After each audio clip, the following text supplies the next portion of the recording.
How's everybody doing today? Give me a one in the chat if you can hear me. Give me one in the chat if you can hear me. Shout out to B2B for joining me. Shout out to Jeffrey Johnson. Shout out to Brian 2590. Shout out to Jose Chichala. Hopefully I said that correctly. How's everybody doing? Once again, give me a one in the chat. Oh man. Happy Friday. Trying to get motivated today. I appreciate the ones. You know how we do it. If you got any questions, cybersecurity or tech, just drop them in the chat and we can definitely get to it. People know I usually drop the link halfway through the show. So if you want to come up and talk to me directly, that's always an option. I try to be transparent as much as I can. So we're going to keep it pushing. So once again, we're going to talk about the Anthropic AI attack last week and what does that mean, especially from a GRC perspective.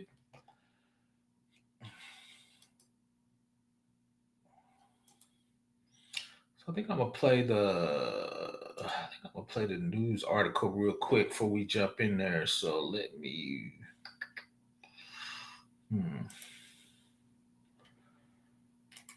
let's see.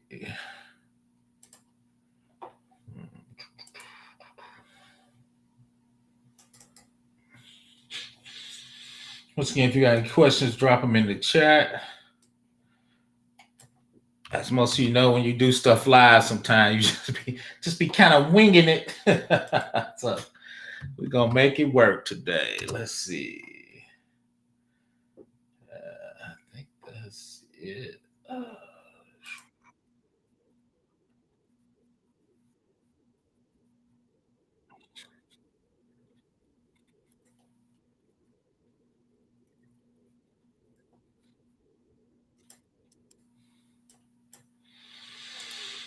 Hopefully everybody's having a good Friday. Shout out to the Equalizer. So let me share that. We're gonna look at the actual. See if we can share it. I think we are. We're gonna make it work. Let me know if you can hear it or not when it plays. We have some breaking news right now on the AI front, and Mackenzie Sagalos is in San Francisco. What do you have, Mackenzie? Hey, Contessa. So Anthropic says it's uncovered what may be the first documented case of an AI-orchestrated cyber attack, a sign that they say of just how fast the threat landscape is shifting. Now, this goes back to September when a Chinese state-backed group used Anthropic's Claude models to automate nearly every step of a global espionage campaign. Now, in this case, hackers jailbroke Claude code by posing as cybersecurity testers. And we know that hackers have long used AI for things like crafting phishing emails or scanning for vulnerabilities, but this was a lot more sophisticated than what we've seen before. You've got Anthropic saying that Claude was handled up to the model itself was handling up to 90% of the attack, with humans only stepping in a few times to approve decisions.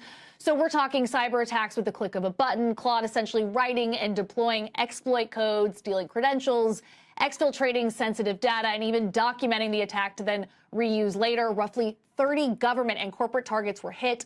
A few intrusions were successful before Anthropic shut it down and alerted authorities. And it is worth noting, Contessa, Anthropic only acknowledged this attack from 2 months ago after the Wall Street Journal broke this news today.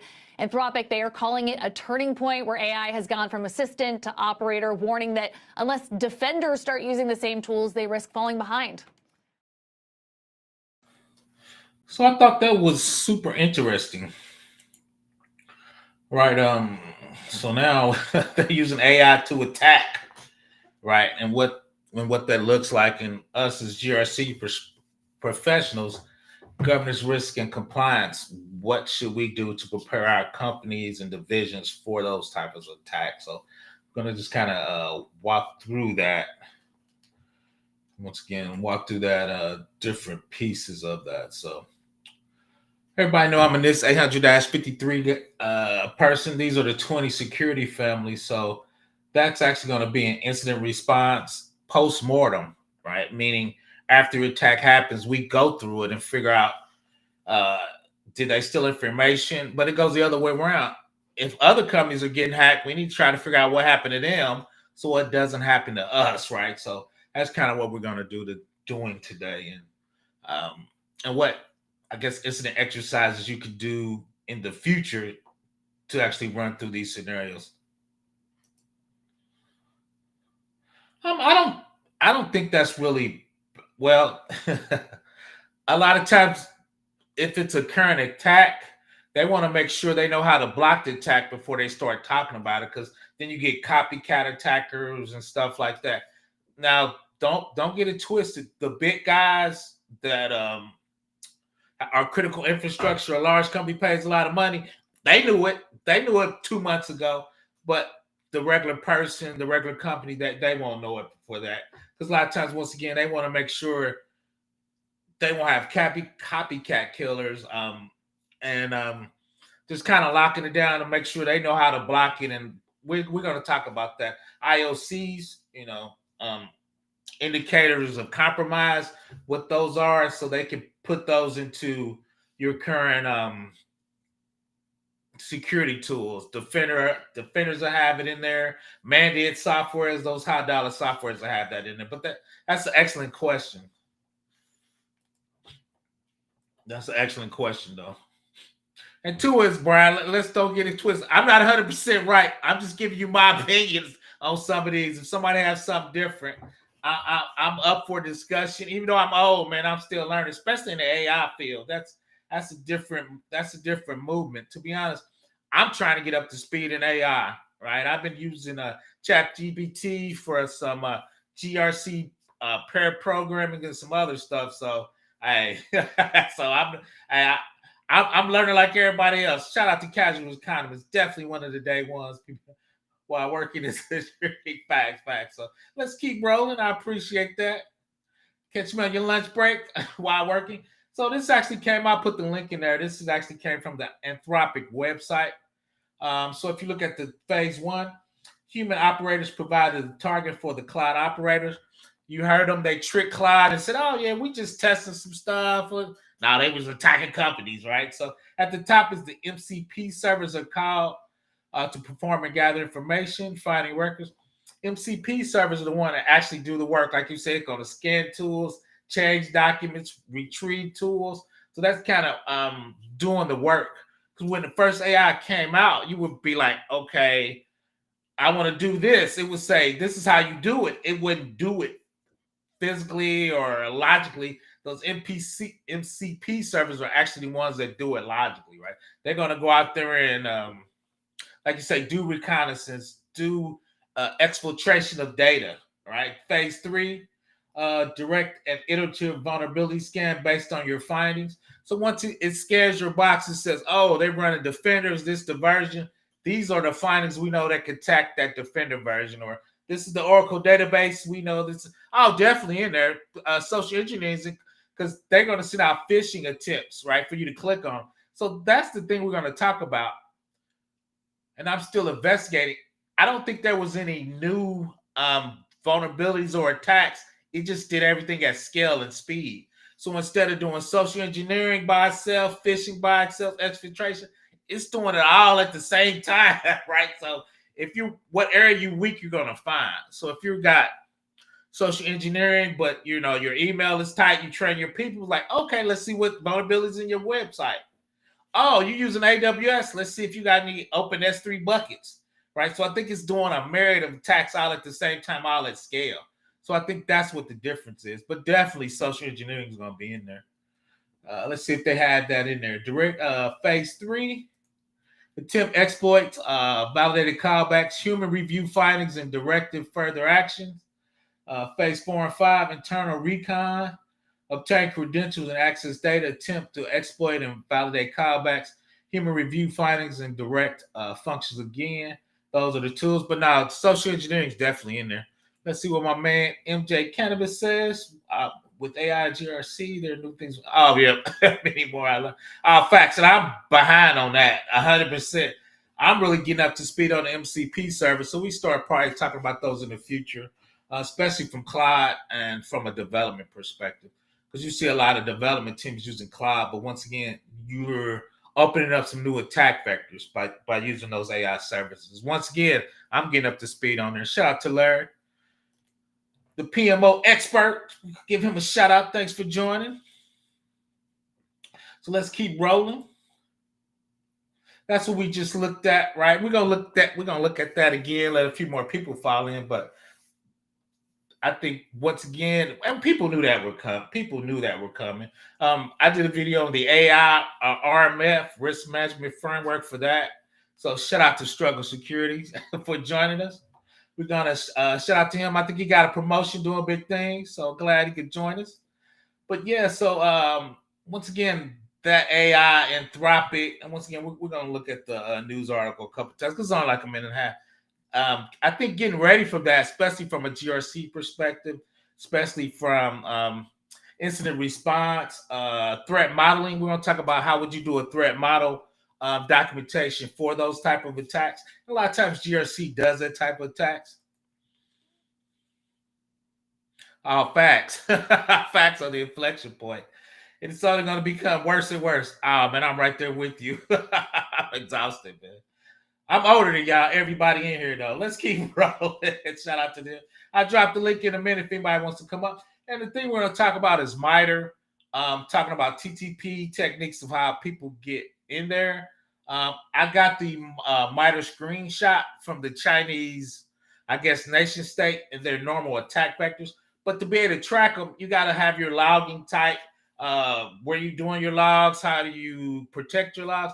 But the part of that is logging everything so you can do a analysis, forensics, and once again, look at the techniques in the log. Hopefully you can figure out who it is and block it. And that's what MITRE does at a higher level. So these are the services at the top. You see the logs right there. Audit Trail at the top is the API logging.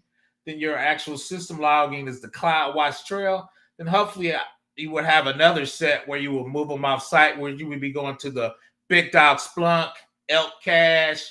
So you can send it to Log Analytics and Sentinel inside Azure. But what's your SIM? Because you need your SIM at a high level to be able to track. And that's more, I'm going to give that shout out to Struggle Security. Those TTPs from MITREs, that's kind of a little out of my wheelhouse.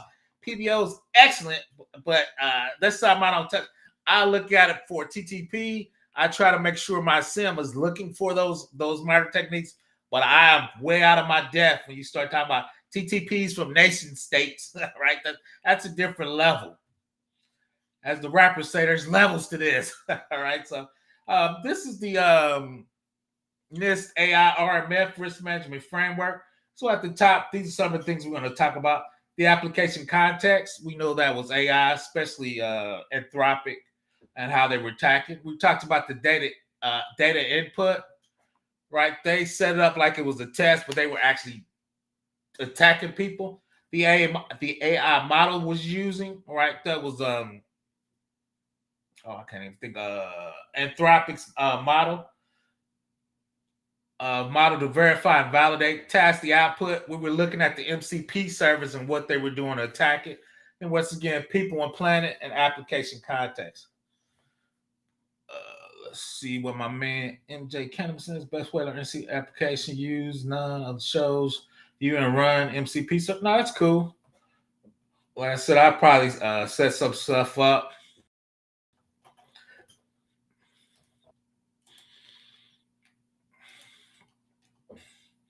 So we're just gonna kind of walk through the attack. I kind of put some slides together, use AI to pull some slides together and kind of figure out what. Just kind of walk through it, right? So we looked at it November 2025. That's the link to the actual Anthropic's actual PDF talking about it. We might dig into that, depending on how long it goes. So in mid-September 2025, it detected suspicious activity that later was identified as major espionage. So what happened is Anthropic, right? They're running Anthropic's AI. So Anthropic saw it in the background like, hey, this looks kind of funny. We need to jump on it, right? So they saw it. They attributed it was high confidence that a Chinese state-sponsored group designated as GTG 1102. The campaign allegedly targeted approximately 30 global organizations, tech, what's up, Todd? Tech and financial and manufacturing. The attackers manipulated the Claude tool, Anthropic AI, to carry out much of the attack lifecycle. So once again, we were looking at the models in the NIST AI-RMF. The model, of course, was the Claude Code tool. They claim 80%, 90% of the tactical operations were carried out anonymously by AI with human intervention only at key decisions, right? So now we're talking about something that's moving at lightning speed, something that can scale at a much broader level than, I guess, normal nation states, right? When you say nation states, that's on a different level of attacks, right? Just not dudes sitting in their basement, just not people just using automated tools. A nation state has a certain level of maturity to be able to attack large organizations, especially government organizations. They describe the phase of the attack as target reconnaissance, vulnerability discovery, credential harvesting, lateral movement, data exfiltration, documentation, and handoff. They also called out limitations. AI sometimes hallucinated or produced false positive, fabricated data, which require human oversight. So once they're said, this Claude might thought they broke into the organization, but they didn't. They might have thought they got some credentials, but they didn't, right? So even attackers are having issues with AI, right? But once again, that's the standard attack chain uh, for a large organization, right? Target, reconnaissance, vulnerability discovery, right? So when you look at AI, I didn't think I seen. I know once again, struggle securities in there, cannabis in there. They do big things. So it didn't seem like there was any new attack. I just think it was the velocity and breadth of an attack because it was AI, right? A lot of those organizations, I think, looking at MITRE, they have certain techniques they use. When you start using AI, you got all the techniques open to you, right? So you good at certain things, but now AI makes you decent at everything, right? So once again, as a company, you got to make sure you're locked down at a better level. And we're going to talk about some things to protect yourself against an AI attack. So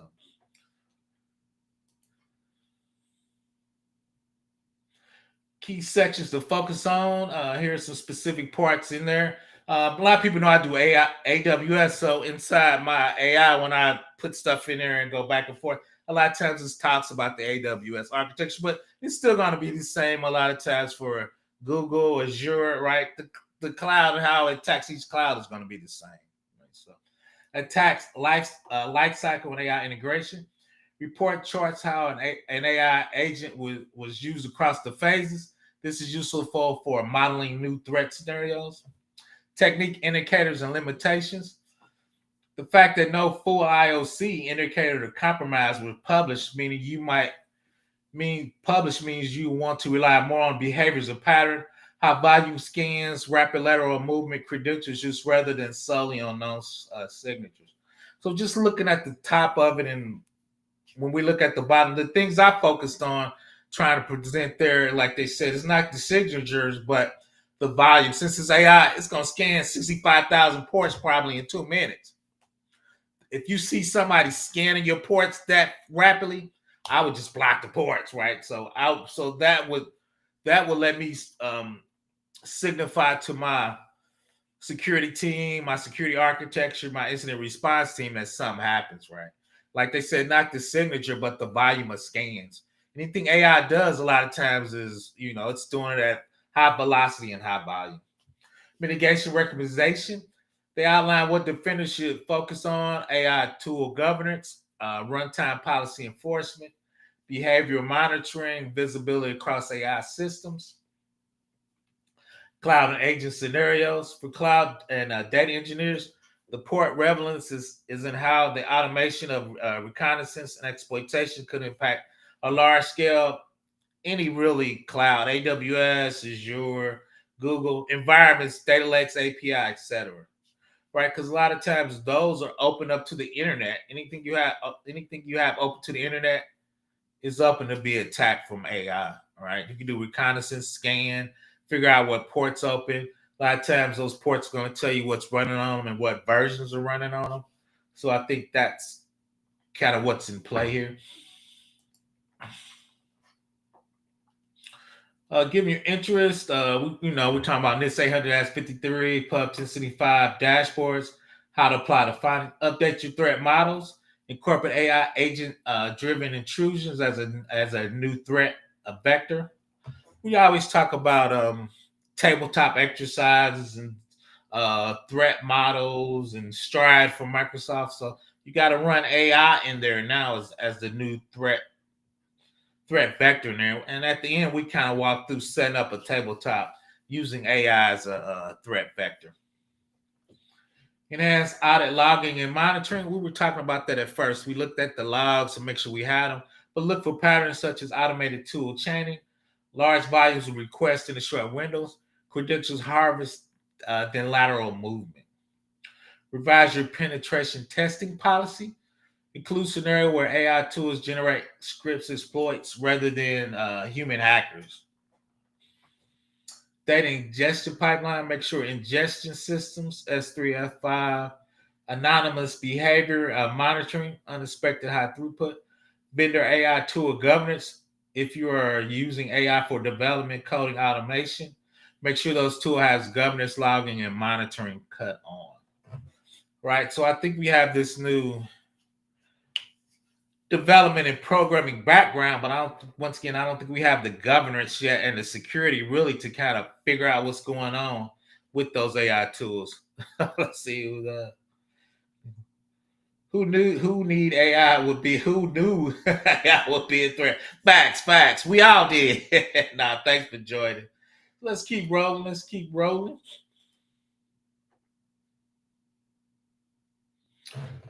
Some caveats that are unanswered. I'm sure those answers will come out in the future. Some caveats unanswered. Anthropic's attribution to the Chinese state sponsor group is their assessment. Internal verification is limited so far. Victim list is largely undisclosed. Extent of compromise uncertain. The raw IOCs and full technical telemetry are not publicly shared according to the port, so you need to rely on behavior rather than known signatures. I think those signatures are going to be coming out. When I worked for a large state agency, we debated about that. If we get hacked, I didn't want to go around telling people the bad news. My boss was ex-NSA, and I'm going to interview him. He wants to call the Department of Homeland Security and give them the whole, the IOC part of that. But I think when you do that from a private corporation, I think you open up a can of worms. But I think for the community and the nation, I think that's a good thing. I'll see if Struggle Security's not busy and gets his thoughts on that. I'm not trying to snitch on myself, but now shout out to my boss. He ex-boss. I worked for probably 5 or 6 years ago, probably 10 now. He's ex-NSA, so he always wants to let the Department of Homeland Security know. That way, if everybody lets the Department of Homeland Security know, if it's a nation state, right, they could take their action from a government standpoint. Once again, I don't like snitching on myself. But once again, I think for the community, that would be probably the appropriate thing. So at the grid, the lifestyle of the cyber attack, visual diagram and how it was mapped. Estimation percentage of the campaign task we talked, it was like 80 to 90% AI, and the humans only had a certain portion. Attack speed and volume, that's the thing I'm trying to focus on a lot of times, because that's the easiest thing to figure out. You can, if somebody's scanning your ports or doing reconnaissance at a speed that's not normal, you can easily see that in your logs, pick it up, and then you can start figuring out what you want to do. Shout out to Steph. Thanks for joining us. So those are the things, detection and mitigation recommendation. And we're going to talk about that coming up. I'm not a honeypot person. Decoys, I'm actually anti-honeypot. And we'll get that into later. But those are some of the things that you can put in, once again, for AI.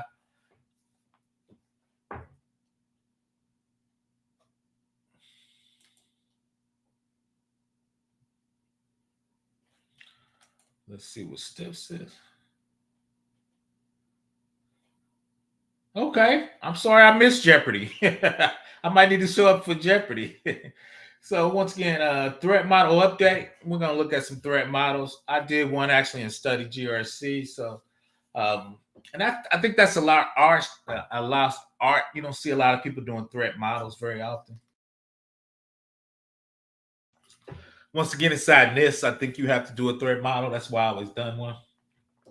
Threat model use the life cycle diagram plus AI percent table update. We were just looking at that percentage. Monitoring alert threshold based on a volume of attack. In your SIM, we were looking at the logging at the first part. Xavier. Let's see what Brian said. The attack might be worse if the attacker went slow. I think it would be. But I think a lot of times too is I think we're a lot better at finding those type of things. So I think they want to kind of go in massively and get out massively. Because when they find out, I think people are gonna the software is gonna get better about detecting them. So I think if you're the first one using those type of attacks, why don't you like honeypots? So Xavier, that's an excellent question. The reason why me and one of my big bosses got a discussion. You as a company is gonna set up a subnet. You're gonna put vulnerable software on there and let the bad guy come in and get it. Right? That's the honeypot. We know it's bad. We know they're tracking them. But if you let them inside their network, and if for some reason they pivot or escalation and get uncontained where they're supposed to be contained, to me, you're negligent. You let them inside your network and you fail to contain them. I don't think I'm that good, Xavier. I don't want to take that risk. Now, OWASP does it. There's a lot of bigger companies. There's nonprofit organizations. That's all they do. I'm going to let them do that. My job is to protect the company at all costs. So I'm not just letting weird people on my network because I think I'm smart enough to contain them. That's an accident waiting for happy. But once again, PBOs, these are curmudgeon, get off my line. But I'm not inviting people inside my corporation and let them in and think that I'm smart enough to contain them. I am not going to do that, Xavier. Because if they get uncontained, that's a lawsuit, homie. But once again, I let legal chime in on that for me, Xavier. That's my thought pattern on there. But once again, I'm old and grumpy, man. It's old and grumpy. But once again, we talked about that ahead of time, that SIM. We want to make sure we log in. You see that right there, the third audit logging review. Use the mitigation table to cross-map your current controls, NIST. We were talking about SOC 2 Type 2, whatever it is, CIS, High Trust, CMMC, whatever those controls are. Getting our dashboard, and that's what we talked about. AI agent task count. If anything is over greater than 1,000 within a minute, we in trouble, right? If you see somebody scanning your ports, 1,000, more than 1,000 in a minute, that's an automated attack. It might not be AI, but you got a problem, right? So we want to make sure we handle our problems. Collective narratives, reference tables in your audit documentation. Good for this 800-53, FedRAMP, IRS standard. Most people know that's my bailiwick, right? 53 FedRAMP and IRS. That's how I make my living. Those are my skill sets. So let's see what my man Barnes. Facts. Facts. So let's see what my man honey parser used. Facts. I just don't think I want to do them. Cannabis. I think they're good. I just won't be doing them as part of my corporation. Once again, I think there's nonprofit organizations and the big guys, that's what they do for a living. That's what they're specialized in. Right? Nation state, honeypots, containing people. I just don't want to take that risk. And my job is to advise senior leadership, the C-suite. Now, if they want to do it, if I see I don't think we're good enough, hey, that's on them. But me, I ain't signing up for that. They're going to have me golfing.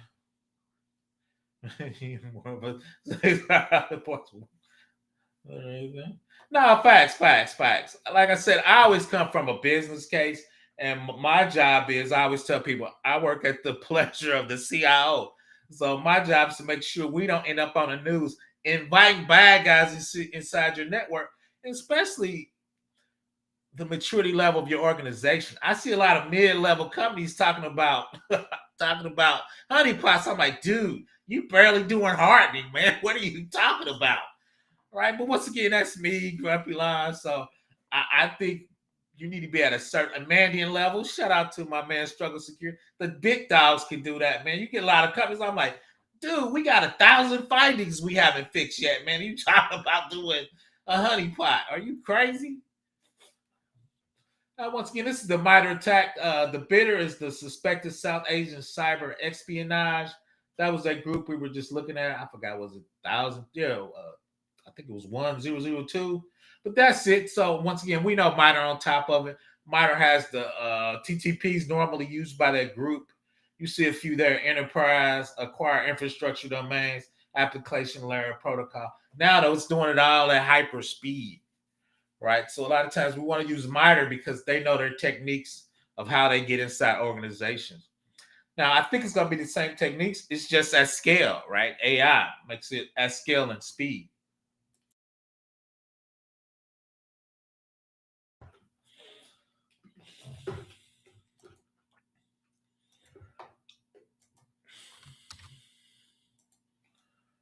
I'll drop the link if anybody wants to come up. Let's keep rolling. I think we're a little more halfway done. Let's keep going. Once again, at the MITRE, we were just looking at that threat model update. Use the lifestyle diagram. We were looking at that table to update your adversary profile for internal, external, red team penetration, and SOC playbooks. Monitoring alert threshold based on attack volumes to find new alerts in your SIEMs.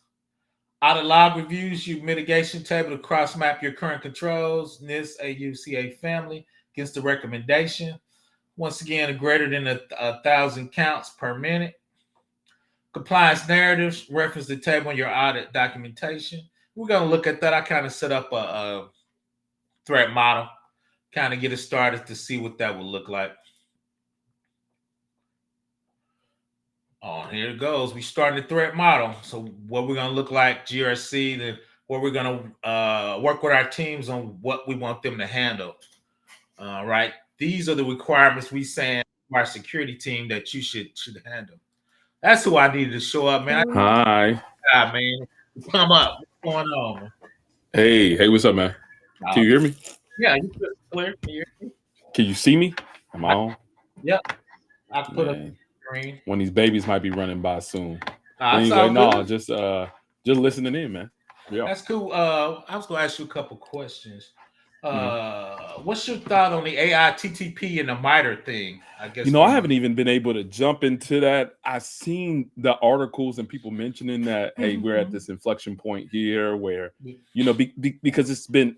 So I believe they use, and correct me if I'm wrong, they used AI agents in order to perform adversarial activity against, I forget the type of company. Was it like a transportation company or was it something else? Well, they didn't say, but I think it was a myriad because they said it was 30 companies, but they ain't trying to put their name out. They said I think it was some government agency, financial institution, and one of yours, they said energy. So I'm thinking maybe a nuclear.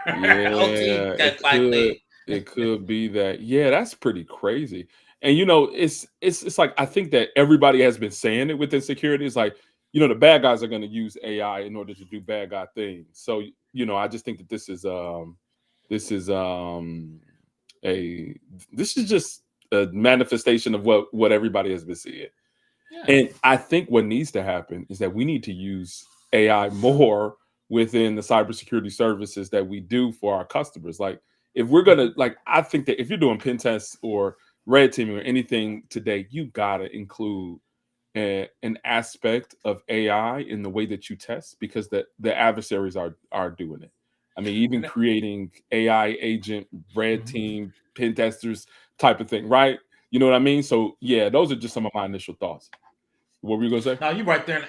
And Anthropic with Claude, they actually use their tool. I guess they saw them using them. That's what they're saying. They use their tools to see it. So they telling them. Yeah. He said without their tools, they wouldn't be able to see it because, long story short, they tricked their tools in the attack, and they said they were doing a testing scenario.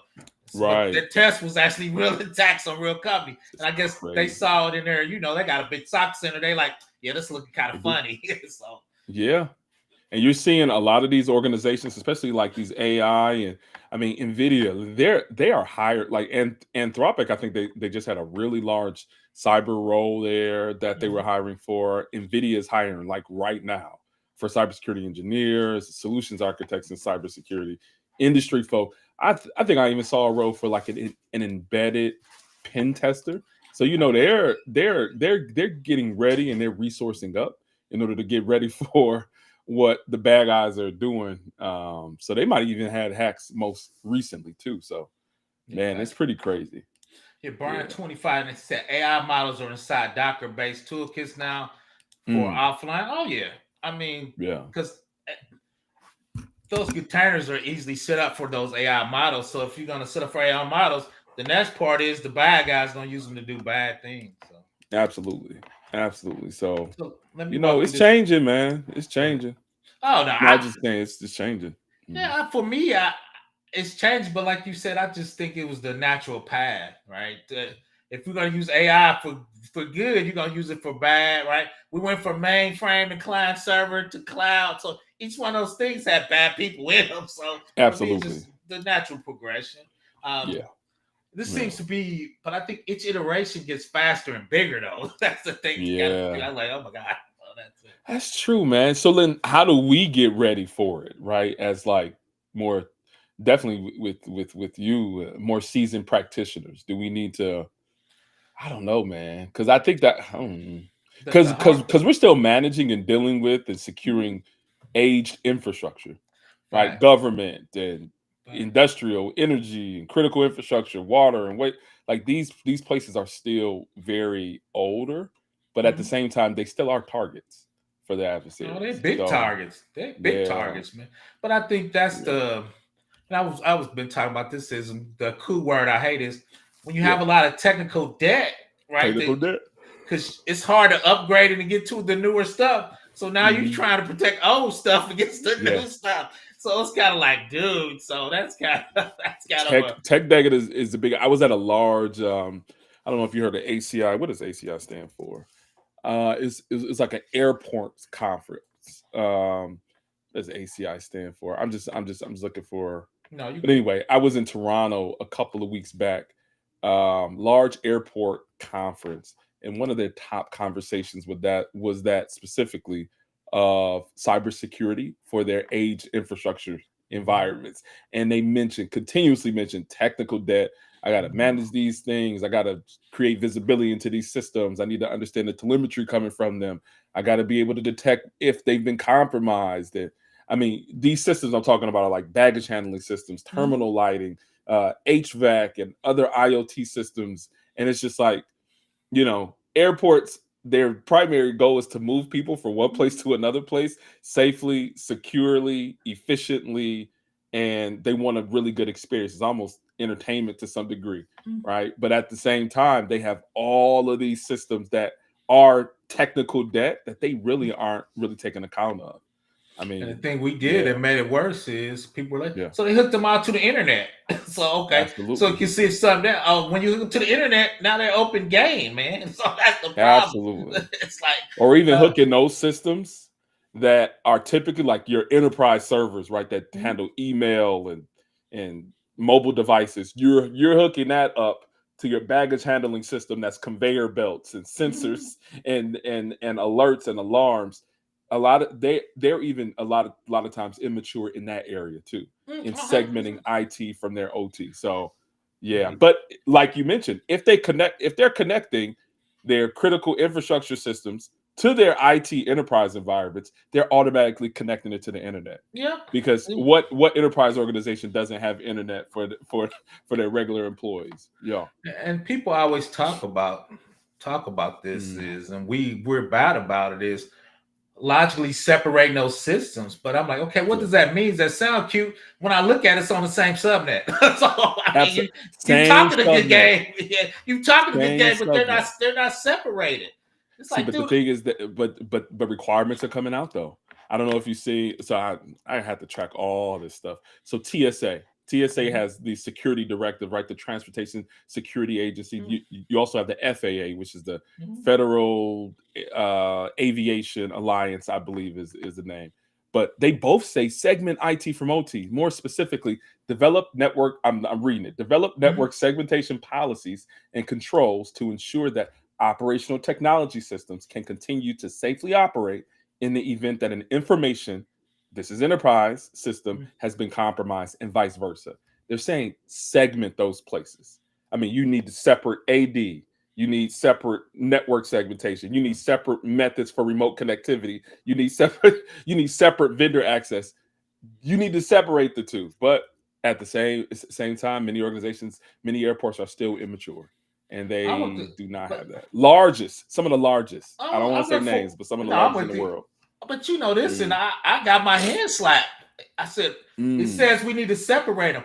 We have one Cisco router. We need two Cisco routers. The big boss look at, that's $250,000. I'm not buying two. Right. Well, then you got to take the risk, big boss.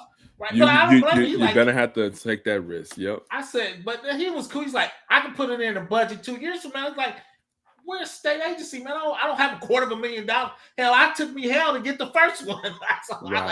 But those are the risks we need to document, and what can we put in there. But when you start talking about separation, you know, some of them devices are very expensive. Very expensive, yeah. Even having a separate Active Directory environment is very expensive. But then it's just like, okay, do I got separate users? Am I syncing them up? If I'm syncing them up, then separate users, right? So then you're not supposed to sync them. I know, but then your administration gets crazy. Now I got almost double my administration team. You do. So operationally, it does become a little bit more difficult.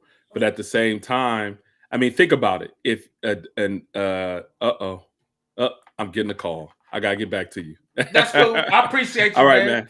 Peace. I might come back. All right, I'll be here. Yeah. I'll be here. Okay. Bye. Yep. Shout out one of my favorite AI guys, Internet Engineering Cannabis, joining us. What can I do for you? What's going on? What's up? Can you hear me? Yeah, you crystal clear. What's going on? Man, I was with the MC. You fading out a little bit, Engineering Cannabis. Okay, can you hear me? I can. You back. You faded out. I can. You fade, but you back. Go ahead. So I was saying I was messing with the MCP servers right now, creating my own MCP servers, creating my own systems. And the funny part is I never took into consideration security. What? Come on, man. Go ahead. Dude. Because again, nobody does that. Right now, okay, I'm creating stuff for Gen AI. Mm-hmm. And I'm creating MCP servers. You can do that with Claude AI quickly. Mm-hmm. Generate your own MCP servers, run it on Docker, take it and run it on Claude or OpenAI, create an NA8N, create your own workstation, run it. But I never took into consideration attack vectors. The same thing with AI with RAG system, where you basically creating vector embeddings and creating a RAG database. Mm-hmm. Those are the new technologies with AI, and I'm telling you, we didn't the situation of security that wasn't come into play after. So now you're talking about it. I'm like, oh snap! It's real because if you know how powerful MCP servers are, oh my god, it's ridiculously powerful. And you can design that quickly, and then basically go in and then start looking at different people's API systems and picking out metadata and doing. It's that powerful. But when you're designing it, your security is not that looked into. Right. And these are very powerful tools. These are not only again with AI. Now everybody's moving into MCP servers and AI RAG systems. Yeah. And I'm telling you, nobody, that portion of vector embeddings, because right now, once you're talking about it, I'm like, okay, there's a way you can basically manipulate this and going to cause huge issues. And nobody's looking at security. Right now, I'm just looking at how to develop AI systems for that. Yeah. But the security part is going to be a huge issue. And you talking about it. Chinese just used it. So yeah, Chinese just used it, but go ahead. You just talking about it, I'm like, and they used it. I'm like, oh, okay, I see. And I'm looking at it. Okay, I can see where you can exploit that, because especially with, again, RAGs and MCP servers, those tools, they're so powerful, and you can create them. If you understand, you can create them quickly, implement them quickly. But if you don't implement them with the right security, you can damage a whole system. I know banks are using them right now. A lot of big companies are using them to update their Gen AI systems, where they want to do stuff with generative AI, but they don't want to put that much money into it. They put RAG systems in there. Yeah. And that RAG system, if you can hack it, it will bring down all their systems in there. And that's what's going on right now. And you just talking about it like, oh snap, I'm seeing it right now. It's rough. Oh yeah. So yeah, MCP servers and RAGs are the huge things in AI right now. The ability to take these and communicate with APIs and do specific tasks on it, but then manipulate it in terms of cybersecurity to you can use that to, instead of retrieving, if I design an MCP server to say I want to retrieve certain information, I can go back as a hacker, change that whole subroutine for the MCP server. Now it's going to retrieve, instead of retrieving, it's going to retrieve sensitive information you keep protected, and I can just go from there. So it's a really dangerous tool to basically that can be used in any way. So yeah, but I just wanted to say, yeah, man, I'm even though I'm in the AI space, the security side, I'm not putting my money. But when you start talking about, okay, yeah, there's a problem. Yeah, that's a problem. So, but like you said, those are powerful tools, and those I think I'm gonna start talking a little bit more because companies are using those. So, like I said, usually, like ChatGPT, I put in a prompt. I get the prompt. It tell me what to do. The MCP servers will go out there and do it. It can do it. Update the spreadsheet, update the database, put in new users. It can do anything you tell it to do. I was designing an MCP tool that goes into a database to retrieve specific information. If you have a database that has lots and lots of information, and you want to specifically get certain information from that database, I use an MCP server just to go into that database and retrieve specific information with specific use cases I need. So if I want to hack it, I can change that to go into and retrieve specific personal information that I might use to exploit. Because these are systems like MCP servers are being used by these companies that write your social security. MCP servers are going to be implemented by your credit score. The individuals like Experian and all that, you start using MCP servers. Now the question is, when you start hacking the MCP servers and change the request from the MCP servers to do something different, then you're exploiting a vulnerability at that point. Yep, 100%. Let me go through a couple of these slides real quick in the journey canvas. So part of the Anthropic attack. Now we're gonna do a threat model from our point of view as government risk and compliance, and as a company, we want to say these things like engineering cannabis says. If you change MCP servers, you can take all the PII out of the database. So for the current one, right, it's an AI orchestrated cyber espionage attack. It was from the Chinese nation state GTG 1002. Threat category, state-sponsored AI-enabled intrusion. Threat type, automated reconnaissance, exploitation, and data exfiltration. Affected systems, it could be anything, any cloud. Most people know I'm an AWS guy, AWS person, so it put it out for AWS for me. So AWS APIs, identity system, endpoints, application stack, and the thing really engineering cannabis was talking about can be attacked. So us as a organization, we're going to kind of walk through and what threats can attack our company, organization, or the government could attack our nation state. A threat description at the high level, and an adversary uses autonomous or semi-autonomous AI systems to carry out a large-scale reconnaissance, exploitation, data exfiltration. 80 to 90% of the attacks are performed by the AI agents. Human intervene only for critical decisions. This threat bypasses traditional human speed assumptions. Yeah. So see, 80 to 90% of attack attacks are performed by.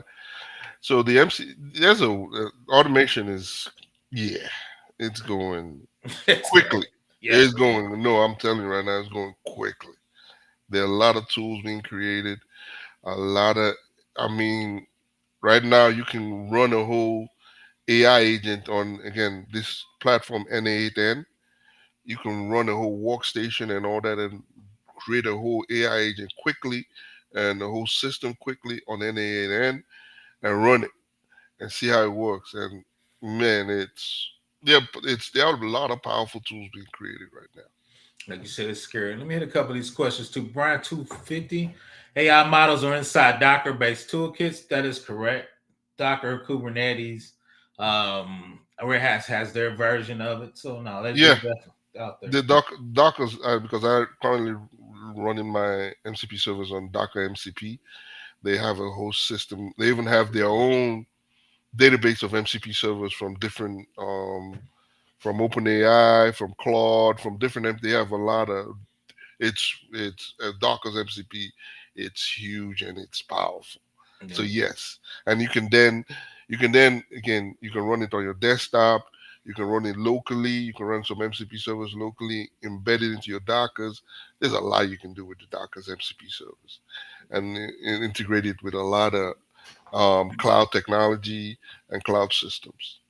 No, true. Let's say there are smart models that can be trained to run on toolkits, read logs that can run on dated quad core CPUs. Oh, most definitely.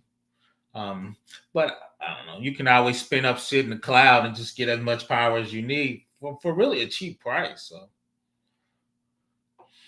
let's see. Larry said this administration compromises a lot of private tech industry folks, is pushing more for integration of government tools, system, and civilian companies and AI. I think, and I think NIST started that, Larry. I think with the public and private and really their educational tool system with NIST, CISA, I think they were pushing along that. The problem is, once again, like Gabe was talking about, we got a lot of technical debt out there. So even though they're pushing it, there's still a lot of mainframe in the government, man. A lot of big Oracle databases that have been running for 30 years. So I think that technical debt, along with the AI push, I think that's kind of the issue. Let's see, you asked the question. Do you feel the government is taking on too much risk with this approach, regardless of the benefit? I don't think it's taking on a lot of risk. I just think it's the future, and you need to take the benefits of what out there. There's a lot of benefits in AI, and if we don't, other countries are going to leapfrog us, Larry. You got any thoughts on that, engineering cannabis? Right, with this AI stuff, there are two school of thoughts. There's one that we're currently in an AI bubble, meaning AI is just getting big and is going to pop. And there's another school of thought that AI is here to stay and is in a transitional phase. And my school of thought is I don't care as long as it's here, it's being utilized. We got to use it. So in the government, it's here. The Chinese are using it, so the American have to use it. Facts. So it's here. And it is improving not only the speed and accuracy in terms of some of the systems, but it's also helping recognize certain things. So if the Chinese are using it and they see it as a benefit, then we have to use it at this point. So it's not if, it's we have to do it, because again it's a tool that's being utilized by other countries. So and the government is slow to adapt, but again, we will adapt it. We will adapt this. Let's see. He said legacy systems might be in trouble. They're in trouble, Brian, because these new attacks, if you got any vulnerability, which you're gonna have in legacy systems, they're legacy because you're not keeping them updated. You're not using the most current architecture. You're using a lot older. So yeah, legacy systems are definitely gonna definitely be hit up. So.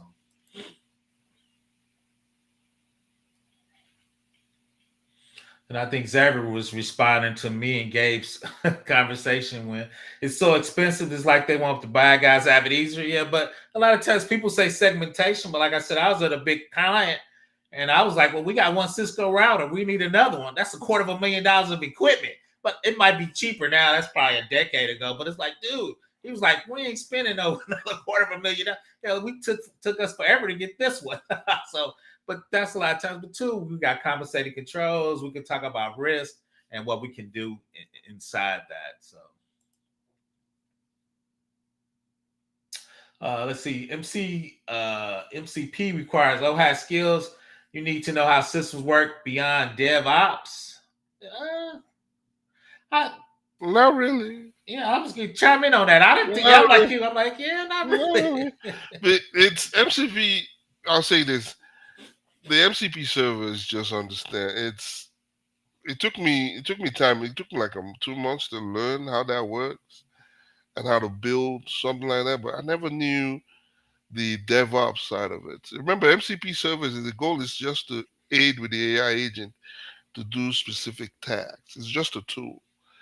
You don't really need to know that much in terms of DevOps, but you just need to understand the objective. And again, I can spin up an MCP server in 2 hours with Claude and all that good stuff from doing different things. Like I was playing with dice roll, created an MCP server to do a dice roll. So it's no, you don't really. You just need to understand the LLM. Again, you know you're always gonna connect an LLM with your MCP server and AI agent to basically perform the task. So that's it. But you don't need DevOps now. Yeah, Brian, I think you thinking from the infrastructure side, but Yeah, that's what Claude does. Claude makes it easy for people to set up. Now, I yeah. think, like Engineer Cameron said, it just works. You don't really care how it works. It just works, It right? just works. Yeah. So I spin one up. I spin one up in 2 hours. Go into Docker, load it up, or just create my own stuff. And again, with Docker and spin it up in my local network and spit it out and just run it and attach it to my NAN workstation and run it. But yeah, again, as long as you have a good LLM model and attached with your MCP server, you can spin it up and run it. And in terms of the DevOps side, nah, you really don't need to. But again, I just deal with the LLM and the MCP server and run it and see how it works. Yeah, he said MCP servers misfire a lot as well. I didn't see that a lot, Nah, Brian. I didn't see. Go ahead, Engineer. I didn't see nah. that a lot. It misfire. I won't say it misfires. I'll say it has some problem defining this stuff, but not misfire. I'll say again, you have to look at it as an MCP server is interacting with your AI agent, your LLM, your model, and then to performing specific tasks. So your goal at this point is understanding what model really actually works better with your MCP server. And again, no, it doesn't misfire. It's just how you set it up. That's why I'm promoting N8N. It shows you how it's set up your from your inception to all of the output. It shows you how it does that. So yeah, nah, you be misfiring. Nah, it's how you set it up. But if you set it up right, it doesn't misfire most of the time. The question is, do you get the right answer? Do you get your specific objective you get when you program the MCP server itself? That's the question. But nah, in misfiring, nah. The question is it accurate? That's the question. And he had another good question. He said, if you're trying to secure and find vulnerabilities inside the MCP, you need to know what it's called. And now Yeah, that's that's true, but once again, that's your back end people like Claude. Their job yeah, is to secure the MCP server. Right now, us as GRC, we supposed to validate its requirement, but we don't fix it. That's why we pay them for the services. Their job is to make sure it's secure. Now we need to validate that they're securing the MCP service. So once again, you need to have some understanding. But I think that's kind of a niche skill set. So, in order to answer, if you're trying to secure that fine for vulnerabilities in MCP, you need to know what it is called. Yes, because the reason you're designing an MCP server is to perform a specific task. So before you even design it, you have to know what you're designing. So if I'm designing an MCP server to do this, I already know what it's doing. So at that point, that's the vulnerability, but you can change it. Now, if I say I want my MCP server to retrieve something from a database, and now you can just go back in there and change that to say, okay, I don't want to retrieve Mhm. a cattle from my database. I want to now retrieve personal information. That's where the vulnerability comes in. The ability to change the objective or the tool itself to go from, I want this to retrieve um, the amount of people in their database to change it to say, I want this now to retrieve people's social security into the database. Or it retrieves certain aspect of it. So the ability to manipulate that, the object, that's the key. Right. And from that, data governance, just what engineering cannabis says. So he has access to the database, right? So he's pulling out certain columns. From AWS standpoint, they want to put governance on the data, even though engineering cannabis can see the database and all the tables. I could say he can't see salary or salary or social security number in the table. So I could say governance over it with Yeah. with engineering cannabis role as senior developer AI. He can't look at payroll SSN, even though he's looking at a table, right? So GRC and AWS is doing. I have governance over the data to set up what he can see. Yes. Right. So that's the goal. The goal is to design a system where if even any MCP server being connected to that tool, it cannot access certain information. Right. That's the governance So part. yeah, that's the governance part. But right now, again, MCP server is just is a new technology that's being, and I'm not seeing anybody designing that part, but it should come up soon. I Like with think it's Brad. there with the bigger companies are doing it. But once again, and you know this, most people have data swamps. They don't even know what's data is inside. Yeah, they don't know. Got a data swamp. They don't know what's in there. So that's why I designed it, because you have that what you're talking about, that data swamp. So if you have that data swamp, no, you don't know what's in there. So now you're looking for important information. That's what I said. You use an MCP server to say, okay, within those data swamp, I don't know what's going on, but I need this information. So I'm going to design an MCP server to go in and retrieve specific information which I don't know, but you are gonna go there and look for it for me and retrieve it. That's the way it is. So now, if I go back and say, okay, I don't want to, as an attacker, I don't want you to retrieve that information. I want you to change and retrieve people's bank account information. That's where a problem comes in. So that's why I said MCP servers are so powerful that it's not.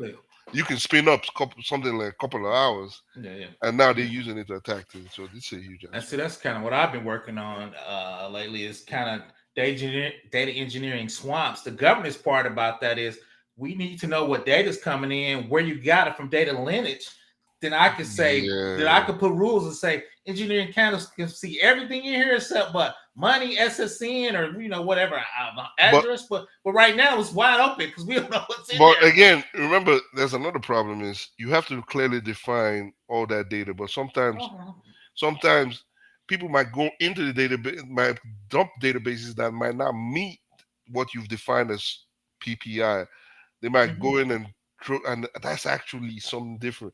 So again, it's a ever-changing scenario. We were talking about that. You're right, but there should be data owners. So for you to get data, you got to go through the data owner. The data owner knows what data's in there, so they can say this person can see this data or this person cannot see that. All right, but you hit on a important part. People thinking missing. You need to be a mature company to know all of that. Yeah, right. Man. Most people are not mature enough. They're like, just dump it. We'll figure it out later. We'll figure it out. I'm like, you gonna dump what? Okay. But that's the see. I'm not invested in the security part. I'm invested in the AI part. Facts. As you should be. As I should. But stuff breaks. Once the security part hit, they call me up and say, I said, I am not a GRC or cyber. right. Don't call me. Call me if you want to understand why this is working or not.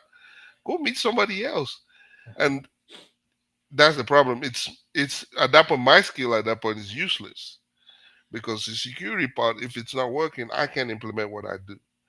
And that's why I said it's important to actually understand that security part.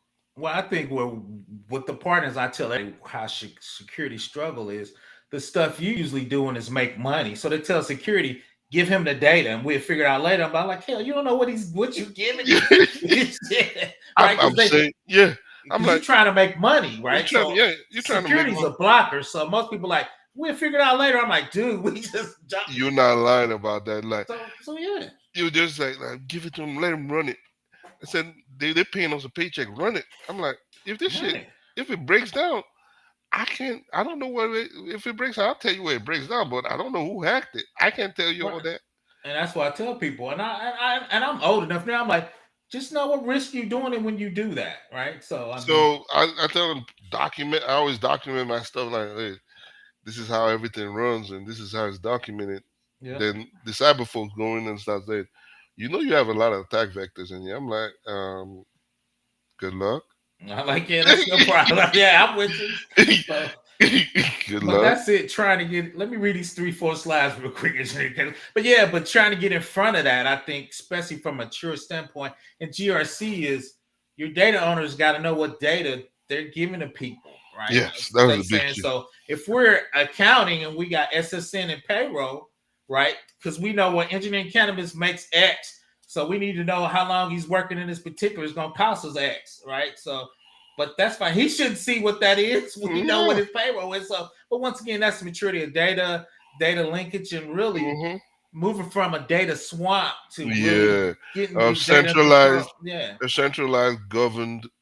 Yeah, that whole part right now is missing. A yeah, centralized. it's a hard. Let me hit these couple slides. Just hitting back to our threat model. Just going back from the Chinese part, right? We talking about the nation state, espionage. They talking about intellectual property, compromise the supply chain, access of high value data. We were just talking about that federal tax information, PII, trade secrets. It could be how Google performs its search, right?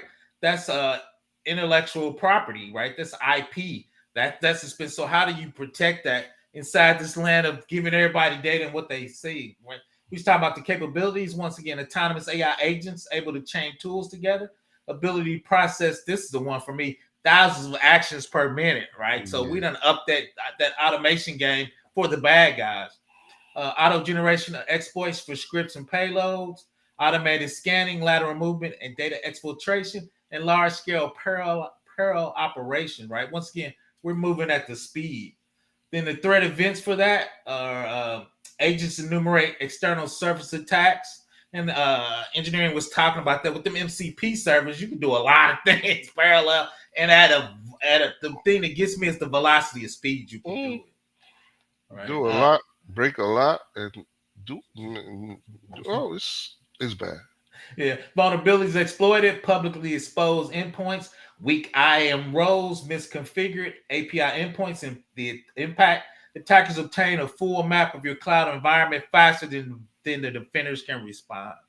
So I think that's, for me, that's one of the main issues. Once again, very high adversaries' intent, adversaries' capabilities, opportunities, technical difficulties, detection difficulties. The problem with that is, we were talking about this, it makes it a lot easier for the attack because Claude was doing all the work.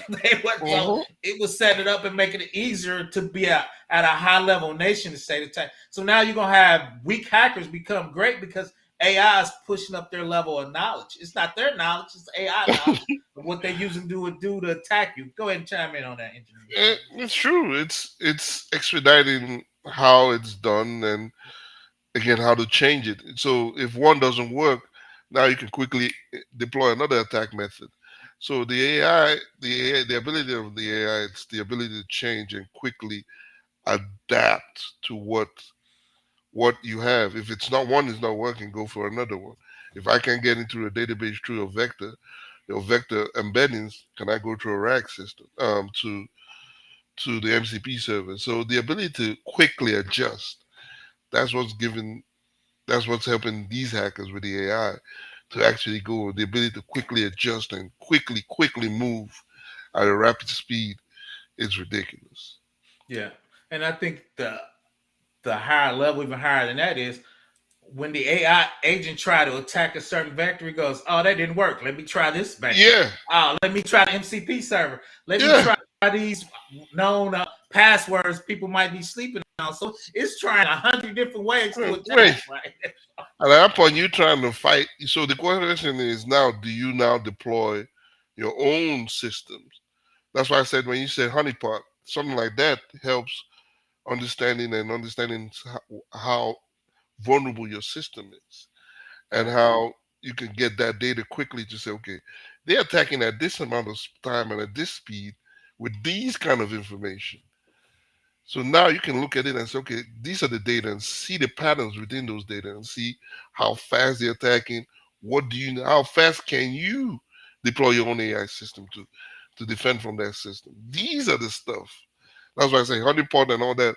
These are the stuff that, again, someone in the cybersecurity AI space, that's what they normally do. Because I work with people in that space, and that's what they do. They collect data, understand patterns, understand how that works, understand the vulnerability, and start helping deploy AI systems that also will defend. And so it's ridiculous in every space, in the AI space, in cybersecurity.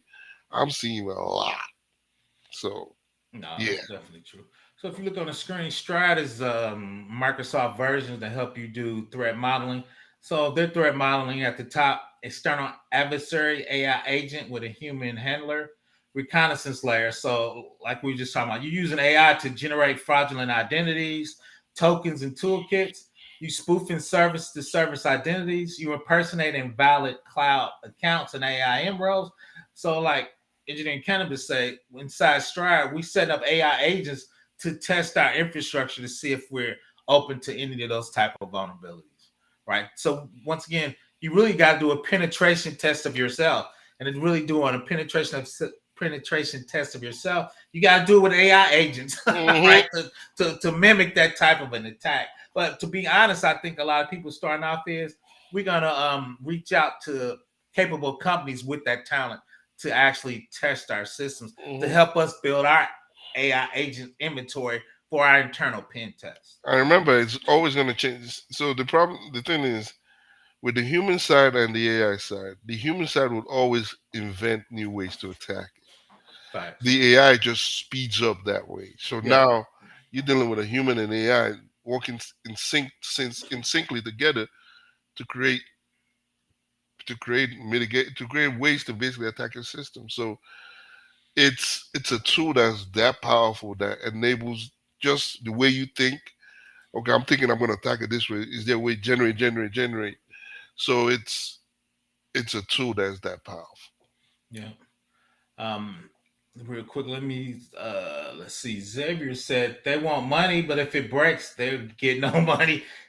It's like how companies sometimes don't want to pay their security properly until something breaks. But I mean, I think that's with anything. I think especially a lot of times they don't understand the cost of AI with cybersecurity. I think they take things for granted. And two is they never been hacked, right? It's like, okay, we've never been hacked for 30 years. So what are you talking about? Right. That ability to take security and say, oh, we're good. That's where the biggest problem is. I do it. I won't lie to you. Most people do it. I'm running. I'm like, I'm gonna run this, and we're gonna run it. Let it run. I'm like, so someone said, "Did you take in security?" I said, "Is this stuff? Is it not green yet? It's working, right? Yeah, we're good to go." Right. So, but that's why I try to work with the teams inside organizations to say when people bring on software, we kind of need to walk through like you said, because people don't think about that. I'm MCP certain, but okay, what data from a governance part can we restrict? Yeah. And two is we need to make it easier, right? It shouldn't be hard. It should be something that says this is the database, these are the tables. I can click on these columns and say engineering cannabis can't see it. The rest is open so he can do his thing, right? And really behind the scenes, if I'm doing governance, if he can't see the column, he really don't care because he can't see it. Yeah, so if I can, I'll just say I'm setting up an MCP server. Yeah. You say, okay, do you have any restrictions yet? Okay, give me the restrictions. The MCP servers can't do this.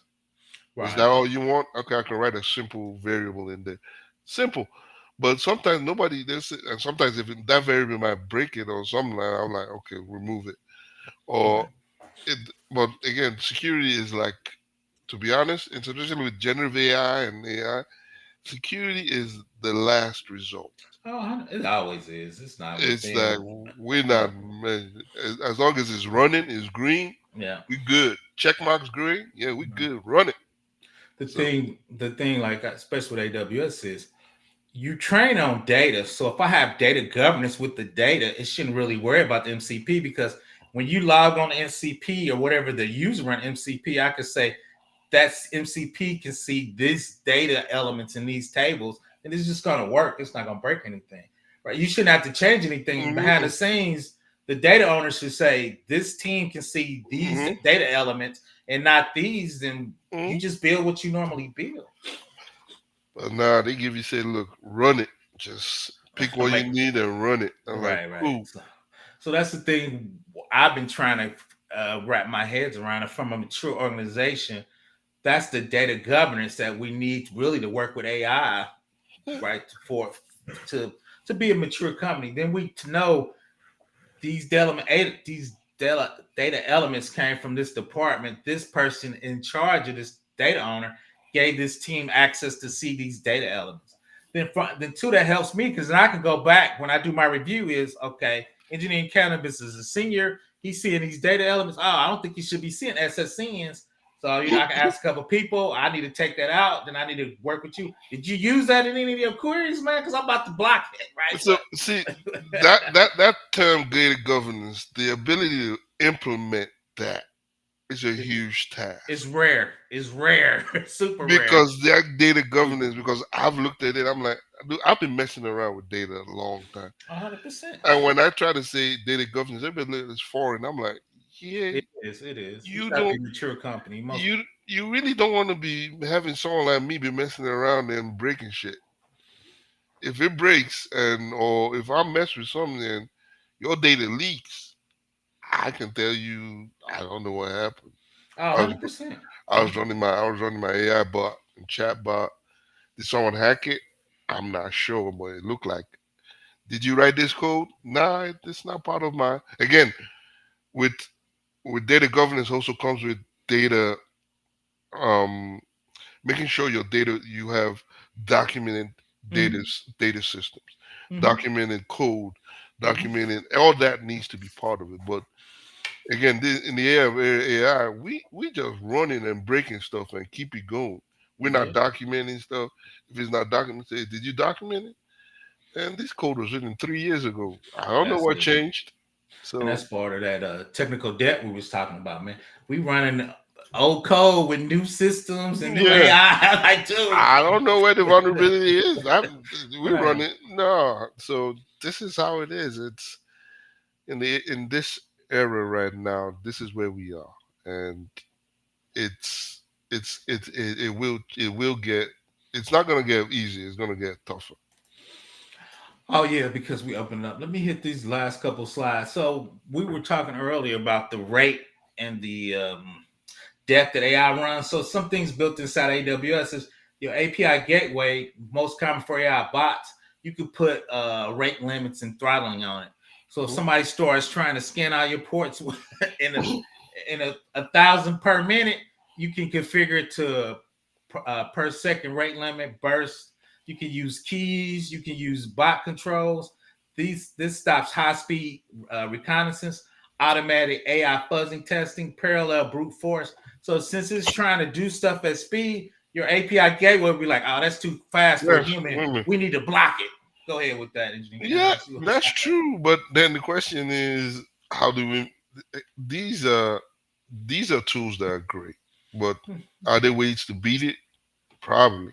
Always. If you understand the timing, then why not reduce your AI agent to exactly the time limit where this doesn't recognize it? All right, but we got to. You're right, but it's steps and levels, right? Yeah. Let's get the speed, and we can start talking about north and south movement. So right. So yes, you got to start somewhere. Go ahead. So yeah, that's what I'm saying. It's that test, is that trial and test. That trial and test.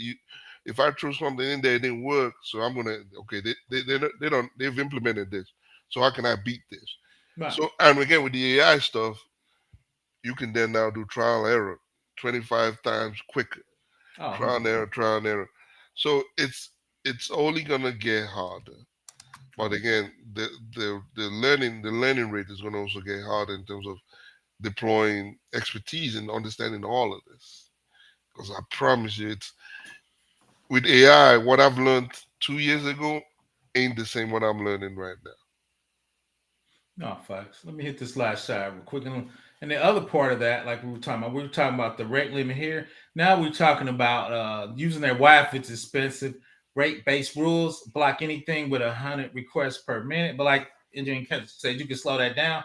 AI bot traffic patterns can be throttled or blocked. So what are the patterns? Like we talked about, that was the Chinese nation state. So they do certain things in a pattern, right? Yeah. Geo blocking, where you at, what region you in, what part of the state, and custom rules blocks suspicious path, payloads, and different things. And like engineering cannabis said, they're learning, so you learning their patterns. And maybe they're using certain payloads, maybe they're using certain techniques you're learning about. And with those AWS tools, once again, they're gonna learn and you're gonna learn, right? Mm-hmm. So really, it's cat and mouse. But those are some of the tools you can actually use to kind of help you find those out. Yeah. But yeah, this is it's an ever learning game of cat and mouse. It's